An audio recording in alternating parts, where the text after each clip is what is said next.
जिनके माध्यम से चुने हुए विधायक आए और सबने जो है भारतीय जनता पार्टी के प्रति अपना समर्थन दिया है। मैं आभार प्रकट करना चाहता हूं देश के प्रधानमंत्री जी का, माननीय अध्यक्ष जेपी नड्डा जी का,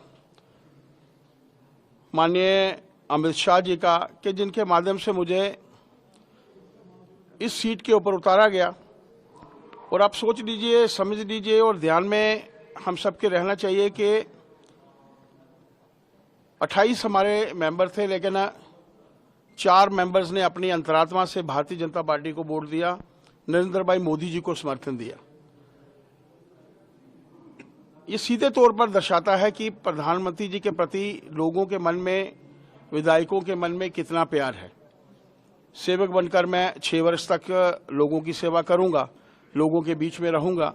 मेरा ऐसा मानना है भारतीय जनता पार्टी का हर कार्यकर्ता जो है जनता के प्रति समर्पित है, इस समाज के प्रति समर्पित है और इस देश को आगे रखने में हमारी क्या भूमिका रह सकती है उसके प्रति जो है वो समर्पित। चीफ मिनिस्टर ने अभी ट्वीट में लिखा कि जिन्होंने आपको बीजेपी को जो एक्स्ट्रा 4 वोट्स डाले उन्होंने अपने जमीर बेच दिया। देखिए, 41 वोट जिस पॉलिटिकल पार्टी के थे उसके मेंबर पार्लियामेंट को 58 वोट मिलते हैं। आप सोच सकते हैं कि वो जो 17 वोट थे, क्या अंतरात्मा की आवाज के ऊपर वोट देना गलत है? 4 लोगों की अंतरात्मा की आवाज ने भारतीय जनता पार्टी को वोट दिया, उन्हें गलत लगा, उनको लगता था। और मैं किसी पॉलिटिकल पार्टी की दूसरी पॉलिटिकल पार्टी के बारे में नहीं कहना चाहता, जिनकी विचारधारा अलग है, सोच अलग है, उसके बावजूद उन्होंने उनको वोट दिए। उन्हें पूछना चाहिए, अपने गिरेबान में झांकना चाहिए। और भारतीय जनता पार्टी ने इतिहास रचा है, बड़गाम में भी वो इतिहास रचने जा रही है, नगरोटा में भी भारतीय जनता पार्टी इतिहास रचने जा रही है। इस देश में रहने वाले कितने नागरिकों को हमारे मुख्यमंत्री जी पूछेंगे? 1 वर्ष का जो हिसाब है उनसे लीजिए।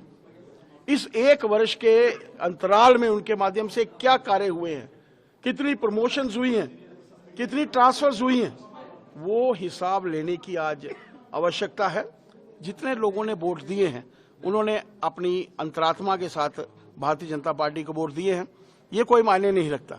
और आप मानकर चलिए कि भारतीय जनता पार्टी ने जो इतिहास रचा है वो अपने आप में एक उदाहरण है। और मैं एज ए कार्यकर्ता ही मैं कहूँगा, मैं नेता तो हुआ नहीं, एक कार्यकर्ता के नाते मैं देश की सेवा में अग्रणी रहूंगा, इस समाज की सेवा में अग्रणी रहूंगा और पार्टी के हित में जो कार्य होंगे उनको करता रहूंगा। बहुत बहुत शुक्रिया।